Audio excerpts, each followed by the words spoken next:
Jacob Rees-Mogg has used a Conservative Party conference to thank Jeremy Corbyn for securing Brexit.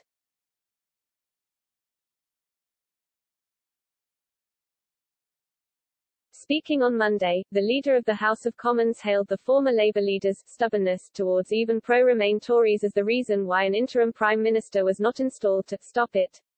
Mr. Rees-Mogg also praised Mr. Corbyn's successor, Sir Keir Starmer, albeit in an offhand way, describing him as a very respectable, second-rate leader.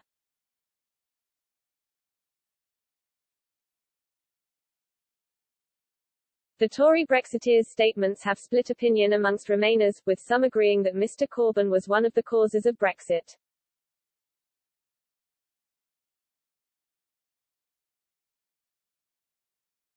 Mr. Rees-Mogg said it was amazing how close it came to us not getting Brexit, that the British establishment wanted to stop it and were trying very hard.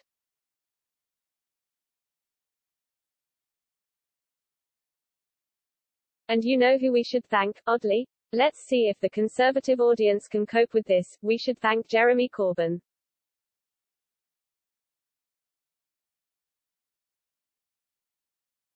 I'll tell you why. Because those on our side who hated Brexit would have accepted any other Labour leader as interim Prime Minister to stop Brexit and have a second referendum, etc.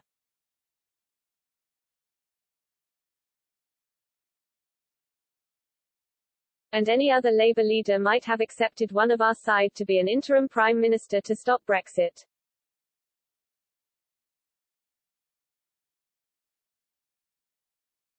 He continued, but Jeremy Corbyn was unacceptable to Tories who would simply not, however much they hated Brexit, have him as leader, and there was absolutely no way he was going to make way for anybody else.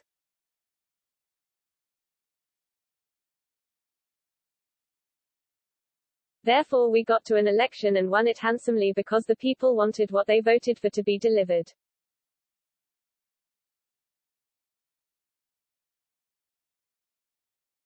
But without Jeremy Corbyn's obduracy, stubbornness, we might not have got it, and I think it came very close to not happening.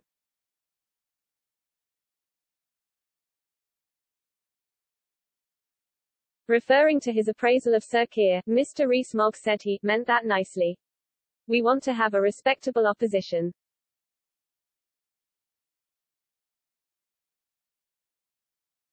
However, he said the Labour leader, on the charisma stakes against our leader, doesn't rank particularly highly.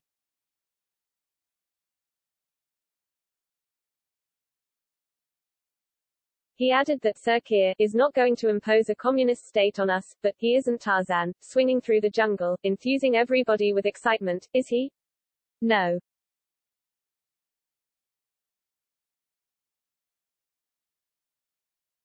Mr. Rees-Mogg drew a cricket analogy between the two leaders, saying, if Boris Johnson is Donald Bradman then I think Keir Starmer is Chris Tavares.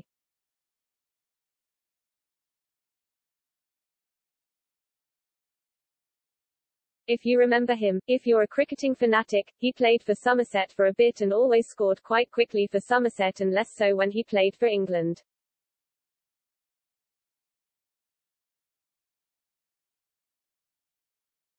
In the same speech, he referred to Mr. Johnson's former senior advisor, Dominic Cummings, as a sort of Voldemort of the Tory party.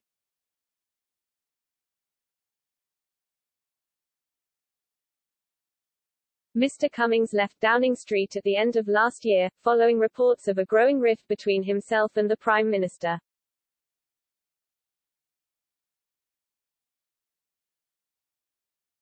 Asked about his love for Cadbury creme eggs, Mr. Rees-Mogg described them as the most supreme snack.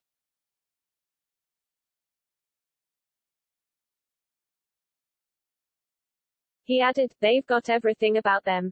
They are health-giving, unquestionably, they provide you with an important part of your calorific intake for the day.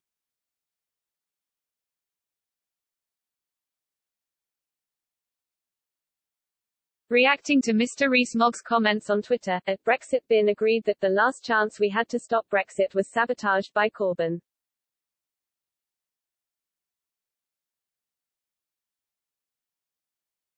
Labour still supports leaving the single market and ending freedom of movement. Until Labour supporters stop denying their role in Brexit, nothing will change.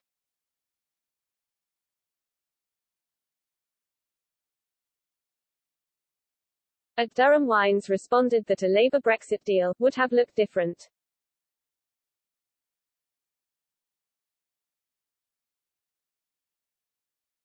They added, to blame this mess on what would have been completely different set of measures is wrong.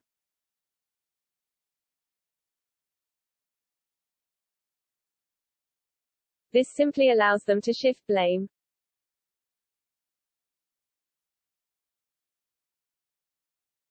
Meanwhile, at John and I said Mr. Rees Mogg was not lying for once, while at Liver_and_Bacon asked, Sir Corbyn called the referendum not Cameron?